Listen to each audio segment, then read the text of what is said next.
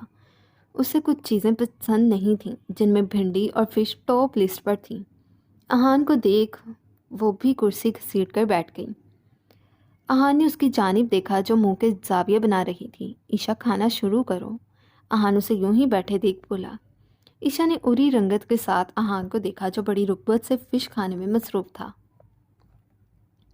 مجھے بھوک نہیں ہے۔ عشا کی آواز میں لڑکھڑاہٹ محسوس کر کے احان سارا معاملہ سمجھ چکا تھا۔ میرے بھالو کو فش نہیں پسند تو پھر کیا کھائے گا میرا بھالو؟ احان کے نارمل انداز میں بولنے پر اس نے حیرت سے احان کی جانب دیکھا۔ جب احان نے اپنی مسکراتی ہیزل بلو آئیز ایک دم اٹھائیں، عشا سٹ پٹا کر نسیں جھکا گئی۔ مجھے وہ پاستا کھانا ہے۔ عشا نظریں جھکائے ہوئے ہی بولی تو احان آخری بائٹ لیتا، ٹیشو اٹھائے اپنے ہاتھ صاف کر کے کھڑا ہوتا اس کی جانب بڑھنے لگا۔ احان کے کھڑے ہونے پر عشا بھی کھڑی ہو گئی۔ جب احان ایک دم آگے بڑھتا اسے اپنی باہوں میں اٹھائے کچن کی جانب بڑھنے لگا۔ تم کچھ کھاتی نہیں ہو کیا؟ احان اس کے وزن کو مد نظر رکھتے ہوئے بولا۔ کھاتی ہوں، عشا اسے دیکھتی ہوئی حیرت سے بولی۔ اپنے جتنا ہی کھاتی ہو تبھی تو اتنی ہلکی سی ہو۔ احان نے اسے سلیب پر بٹھایا اور پہلے کی طرح اس کے لیے پاستا بنانے لگا۔ ہان، عشا کے منہ سے بے ساختہ پھسلا۔ جب احان اپنا سبزیاں کاٹتا ہاتھ روک کے حیرت سے عشا کی جانب دیکھنے لگا۔ ابھی تم نے کیا بولا؟ احان نے حیرت سے اسے دیکھ کر کہا تو عشا اچھی خاصی کنفیوز ہو گئی۔ احان بولا تھا، عشا نے صفائی دینی چاہیے۔ نو بیبی گرل، دوبارہ بولو جو پہلے بولا تھا۔ احان اسے دیکھ کر مسکراتے ہوئے بولا۔ میں نے یہی کہا تھا۔ عشا روحانسی ہوئی۔ تو تم خود نہیں بول رہی، یعنی مجھے خود ہی بلوانا پڑے گا۔ احان اب اس کی جانب بڑھنے لگا۔ وہ کسی صورت عشا کی بات ماننے کو تیار نہ تھا۔ ہان، عشا اس سے ڈر کر بولی کہ احان اس پر غصہ ہی نہ کرنے لگ جائے۔ احان کی مسکراہٹ بے ساختہ تھی۔ چلو یہ بھی صحیح، میں تمہارا ہان اور تم ہان کا بھالو۔ احان اس کے دونوں گال کھینچتے پھر اپنے کام میں مشغول ہوا۔ جب عشا نے اپنا ہاتھ اپنے دھڑکتے دل پر رکھ کر خود کو پرسکون کیا، اسے لگ رہا تھا احان اب ضرور اسے کوئی سزا دے گا، پر احان تو سزا دینے کی بجائے مسکرا رہا تھا۔ وہ اپنے ہاتھوں سے عشا کو پاستا کھلانے کے بعد لاؤنج میں چھوڑ کر خود اپنے اور اس کے لیے کافی بنانے کچن کی جانب بڑھ گیا۔ یہاں وہ کچھ دن سکون کے لیے آتا تھا، اسی لیے اس نے کاموں کے لیے ملازم نہ رکھے تھے۔ احان کو اپنا ہر کام اپنے ہاتھوں سے کرنے کی عادت تھی اور یہاں آ کر تو وہ اپنا ہر کام خود ہی کرتا تھا۔ عشا صوفے پر بیٹھی بیزاریت سے ٹی وی پر لگا شو دیکھ رہی تھی جب اچانک اس کی نظر بڑی سی گلاس ونڈو پر سے باہر پڑی تو خوشی سے اس کی آنکھیں کھولے ایک دم کھڑی ہوتی گلاس ونڈو کی جانب بڑھی۔ باہر روئی کی طرح گرتی برف عشا کو مجبور کر رہی تھی کہ وہ گلاس ونڈو کھول کر باہر نکل جائے۔ احان کافی لے کر باہر نکلا جب اس کی نظر عشا پر پڑی۔ گلاس وول کھولتی باہر نکلنے لگی تھی۔ احان کی کافی میز پر رکھے جلدی سے اس کی جانب بڑھتا، اس کا بازو جکڑے اندر کی جانب کھینچ کر گلاس ونڈو بند کر گیا۔ پاگل لڑکی، کیا کر رہی ہو؟ ٹھنڈ لگ جائے گی، وہ عشا کو دیکھتے ہوئے بولا جو ابھی باہر ہی دیکھ رہی تھی۔ ایک باریک سے سویٹر میں وہ اس موسم میں باہر جانے لگی تھی۔ احان کو اس پر شدید غصہ آنے لگا۔ احان، دیکھیں باہر سنو فال ہو رہی ہے، عشا پرجوش ہوتی اہان کی جانب چہرہ کیے بولی۔ مجھے باہر جانا ہے، دیکھیں نا یہ اتنی پیاری لگ رہی ہے۔ عشا اہان کی گرفت سے اپنا بازو چھڑانے کی کوشش کرتے ہوئے پھر گویا ہوئی۔ نہیں بھالو، سردی لگ جائے گی، اور کافی پئیں۔ اہان عشا کو اپنے ساتھ لاتا صوفے کی جانب بڑھنے لگا۔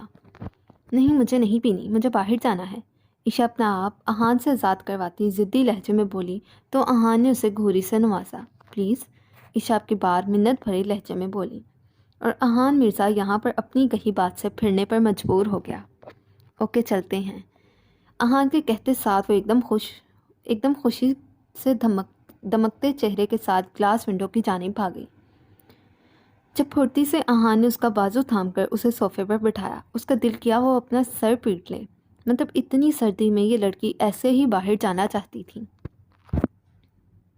صبر نہیں ہے تم میں ذرا بھی، پاگلوں کی طرح تم باہر بھاگنے لگ جاتی ہو، کچھ پہن تو لو، اگر باہر ایسے ہولیے میں جاؤ گی تو فریز ہو جاؤ گی۔ اہان کے ڈپٹنے پر وہ خفگی سے اسے دیکھنے لگیں۔ اب چپ کر کے یہاں بیٹھی رہو، میں 2 منٹ میں آ رہا ہوں، اگر یہاں سے ہلی تو بہت برا پیش آؤں گا۔ اہان انگلی اس کی جانب کیے وارننگ دینے والے انداز میں بولا تو عشا اچھے بچوں کی طرح سر اسوات میں ہلا گئی۔ اہان اسے گھورتا ہوا روم کی جانب بڑھا اور کچھ دیر بعد واپس آیا۔ اب اس کے ہاتھ میں جیکٹ کے ساتھ گلوز موجود تھے۔ میں خود پہن لیتی ہوں، اہان کو اپنے اوپر ذرا سا چھپ کر جیکٹ پہناتے دیکھ عشا بکھلا کر بولی، جب اہان کی گھوری اس کا دوبارہ کھلتا منہ بند کروا گئی۔ اہان اس کے بازو تھامے اسے فر کی جیکٹ پہنانے میں مصروف تھا۔ یہ جیکٹ اس نے اسپیشل اپنے بھالو کے لیے ڈیزائن کروائی تھی۔ جیکٹ پہنانے کے بعد وہ جھک کر زپ بند کرتے سیدھا ہوا۔ اب وہ صوفے پر رکھے عشا کے گلوز اٹھا رہا تھا۔ گلوز اٹھانے کے بعد اس نے عشا کے ہاتھ پکڑ کر جیکٹ کے بازو ذرا اوپر کیے اور اس کے ہاتھوں کو گلوز سے چھپا گیا۔ اہان اسے بچوں کی طرح ٹریٹ کر رہا تھا، جبکہ اہان کی قربت پر عشا کی جان نکلتی جا رہی تھی۔ اب اس نے عشا کو کھڑا کیا اور اس کی جیکٹ کے پیچھے لگی ٹوپی اس کے سر پر دے گیا۔ عشا کو بھالو بنا دیکھ اب وہ خود مسکرانے لگا تھا۔ وہ اس ہولیے میں لگ ہی اتنی پیاری رہی تھی، بھورے رنگ کی فر کی جیکٹ زیبتن کیے، سر پر کیپ پہنے ہوئے تھی۔ سر کی کیپ پر بھالو کی طرح کے 2 کان بنے عشا کو اور کیوٹ بنا رہے تھے۔ میرا کیوٹ سا بھالو، اہان کہتے ساتھ اس کی گال پر جھکا، اپنا لمس چھوڑے پیچھے ہوا اور اس کا ہاتھ تھامے اسے باہر کی جانب لے گیا۔ واؤ، عشا باہر جاتے ساتھ ہی کسی آزاد پنچھی کی طرح ٹھنڈی برف پر بھاگتی خوش ہوتی اپنے ہاتھوں کو ہوا میں پھیلائے آسمان کی جانب، نہیں یہاں مسٹیک ہے،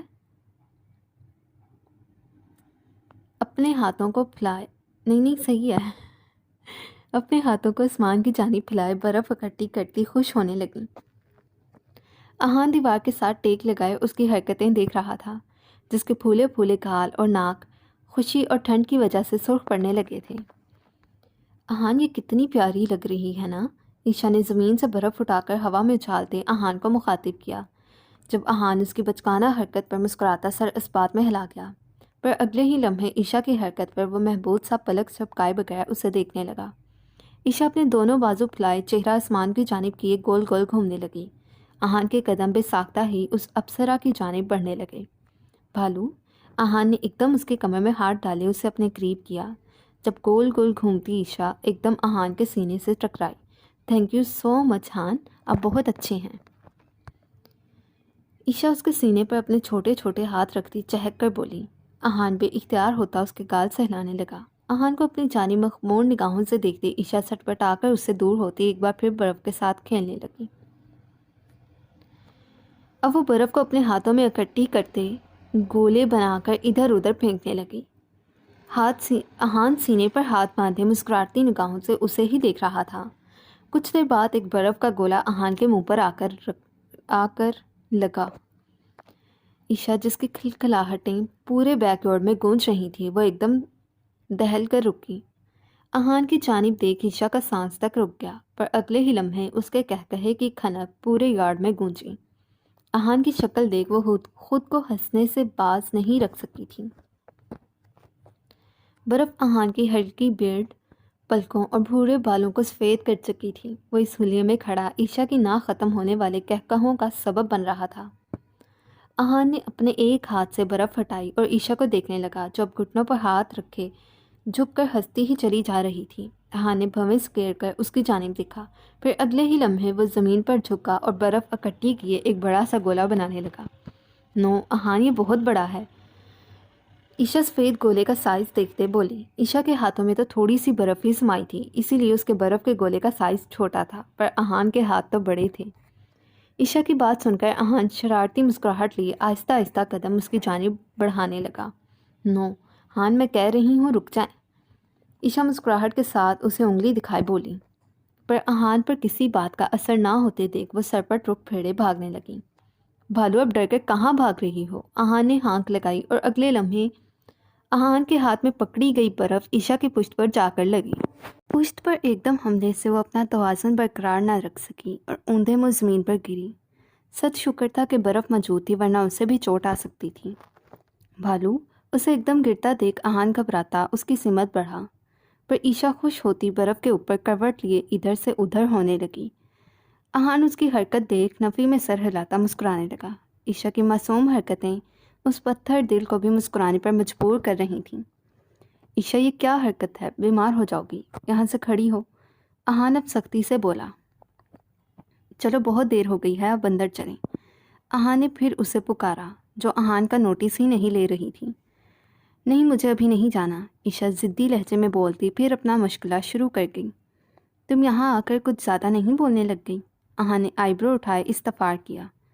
ہاں تو آپ میرے دوست ہیں، آپ نے خود دوستی کی ہے، عشا سیدھا لیٹتے ہوئے اپنے سامنے کھڑے احان کو دیکھتے ہوئے بولی۔ عشا، میرا پیارا بھالو، چلو اور شاباش اندر چلیں۔ احان نے اپنا بھاری ہاتھ اس کی جانب بڑھایا۔ عشا 2 سیکنڈ اس کا ہاتھ دیکھتی رہی، پھر اپنا ننھا ہاتھ اس کے بھاری ہاتھ پر رکھے اترنے لگی۔ جب فرش پر ہوتی پھسلن کی وجہ سے احان کا پاؤں ایک دم سلپ ہوا۔ احان کے سلپ ہونے کی وجہ سے عشا بھی اپنا توازن برقرار نہ رکھ سکی۔ احان نے جلدی سے اس کی کمر میں ہاتھ ڈالے، اس کا رخ بدلا، دونوں ایک دم ہی اوپر نیچے برف پر گرے۔ احان نے عشا کا سر اپنے مضبوط ہاتھوں سے کور کیا، اسے ڈر تھا گرنے کی وجہ سے عشا کو چوٹ نہ لگ جائے۔ رخ وہ پہلے ہی بدل چکا تھا، کیونکہ وہ جانتا تھا اس کی نازک سی جان اس کا وزن ہرگز برداشت نہیں کر پائے گی، اور احان جیسے باڈی بلڈر کے عشا کے اوپر گرنے سے یقیناً اس کی 1-2 ہڈیاں لازم ٹوٹ جانی تھیں۔ عشا نے اپنا سر اٹھا کر احان کو دیکھا، جو بڑی فرصت سے اسی کو دیکھ رہا تھا۔ اندر چلیں؟ احان کی آنکھوں میں جلتے دیے دیکھ عشا گھبرا کر بولی۔ اتنی جلدی بیبی گرل؟ ابھی تو تم نے یہاں رکنا تھا۔ احان مائی خیزاں مسکرا کر بولا تو عشا اس سے دور ہونے کی کوشش کرنے لگی۔ احان نے اس کی پتلی سی نازک کمر میں اپنے بازو سختی سے حائل کیے اور اسے اوپر کی جانب کھینچا۔ عشا کا چہرہ اب احان کے چہرے کے اوپر بے حد قریب تھا، وہ احان کی گرم سانسیں اپنے لبوں پر محسوس کر رہی تھی۔ احان کا خود کو کنٹرول رکھنا مشکل ہونے لگا، وہ بے اختیار اس کا سر پکڑے اس کا چہرہ خود پر جھکا کر اپنی شدتیں لوٹانے لگا۔ احان کی شدت بھرے لمس پر عشا کی دھڑکنیں مدھم پڑنے لگیں، جبکہ احان کے جنونی لمس پر عشا ہولے ہولے کپ کپانے لگی۔ آسمان سے گرتی روئی کی مانند برف اور شام کے پھیلتے سائے ایک خوابناک ماحول بنا رہے تھے۔ ایسے میں وہ دونوں اس دنیا سے کھوئے ہوئے کسی اور دنیا کے باشندے لگ رہے تھے۔ عشا کی مزاحمتوں کو احان اپنے ہاتھوں سے ختم کروا چکا تھا، اب عشا کے پاس احان کی شدتیں سہنے کے علاوہ کوئی دوسرا چارہ نہ تھا۔ کچھ دیر بعد احان نے جب اسے چھوڑا تو وہ اپنی ڈولتی سانسوں سمیت اس کے اوپر سے ہٹتی سرپٹ اندر کی جانب بھاگی۔ اسے بھاگتے دیکھ احان بھی مسکراتا اندر کی جانب بڑھ گیا۔ لاریب اپنے کمرے کے باہر کھڑی اپنے جذبات پر قابو پانے لگی۔ اس نے زور سے اپنی آنکھیں میچ کر ٹھنڈے پڑتے گالوں کو تھپتھپایا اور ایک لمبا سانس بھر کر دروازہ کھول کر اندر داخل ہو گئی۔ شہریار کے اپنے کمرے میں موجود ہونے کا اندازہ اسے کمرے کی جلتی لائٹ سے ہو گیا تھا۔ دروازہ کھلتے ساتھ ہی اس کی نظر شہریار پر پڑی، جو اس کے اسٹڈی ٹیبل کی کرسی کو ذرا دروازے کی جانب موڑے بیٹھا تھا۔ لاریب دروازہ بند کیے دروازے کے ساتھ لگ کر کھڑی ہو گئی۔ مخصوص بلیک اود کی خوشبو شہریار کی سانسوں میں بسنے لگی۔ فی الحال وہ خود یہ فیصلہ نہیں کر پا رہا تھا کہ آنے والی ہستی اس کی لاریب ہے یا پھر ٹاکسک گلیمر۔ شہریار ایک آفیسر ہوتے ہوئے بھی خود کو سنبھال نہیں پا رہا تھا۔ لریب نے ایک نظر شہریار کی جانب دیکھا جو ہاتھ میں اس کا چاقو اور ماسک تھامے سر جھکائے بیٹھا تھا۔ چاقو پر لکھا ٹاکسک گلائمر آج بھی پوری آب و تاب سے چمک رہا تھا، جبکہ لریب کی کالی ہڈ اس کی گود میں پڑی تھی۔ ہرے لینس اسٹڈی ٹیبل پر رکھے گئے تھے۔ لریب خاموشی سے تھوڑا آگے بڑھی، بات کرنے کی ہمت اس میں بھی نہیں تھی۔ وہ کس ضبط سے شہریار کے سامنے کھڑی تھی یہ وہی جانتی تھی۔ شہریار نے اپنی سرخ ہوتی آنکھیں اٹھائیں۔ شہریار کی گہری کالی آنکھوں کو اس حال میں دیکھ لریب کا کلیجہ کٹ کر رہ گیا۔ وہ رویا تھا۔ ہاں، اس کی آنکھیں بتا رہی تھی کہ میجر شہریار اپنے عشق کے ماتم میں رویا تھا۔ لریب، شہریار کی آواز بہت زیادہ بھاری ہو چکی تھی۔ لریب کی نگاہیں جہاں پہلے شہریار کے لیے جذبات تھے، اس کے لیے فکر واضح تھی، شہریار کے پکارنے پر بے رنگ سپاٹ ہو چکی تھیں۔ وہ سرد نگاہوں سے شہریار کو دیکھ رہی تھی، جیسے اس کو جانتی ہی نہ ہو۔ میں تمہاری حقیقت سے واقف تو ہو چکا ہوں، پر پھر بھی ایک بار تمہارے منہ سے اس سب کی سچائی سننا چاہتا ہوں۔ کیا جو مجھے نظر آ رہا ہے وہ درست ہے؟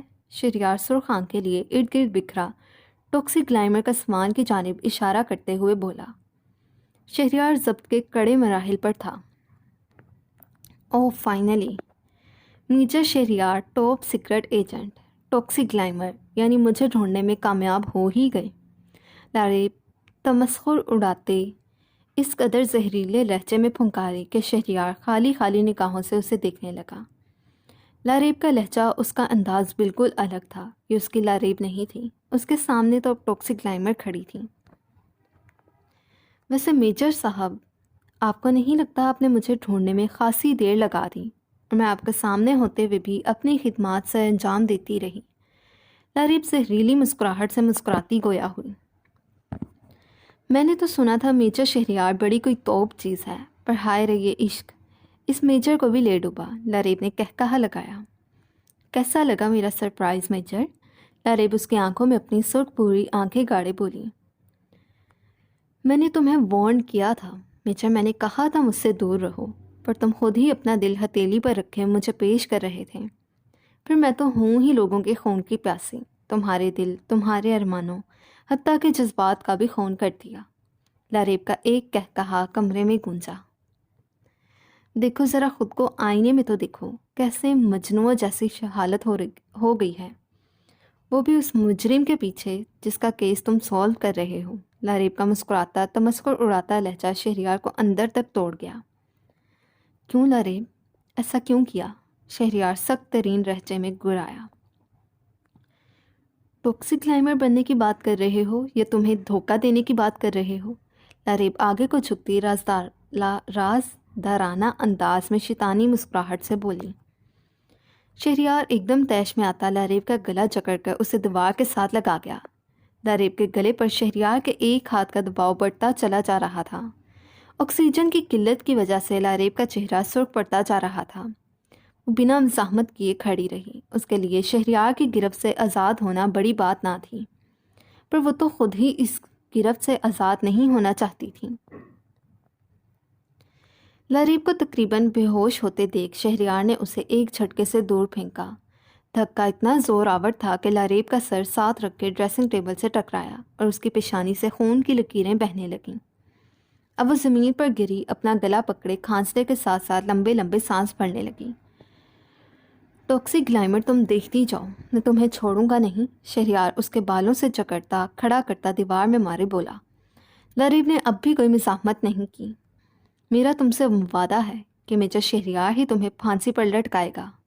شہریار لریب کی آنکھوں میں آنکھیں ڈالے اس کے چہرے پر گرایا۔ لریب مسکرائی۔ اس کے چہرے سے مسکراہٹ اب بھی غائب نہیں ہوئی تھی۔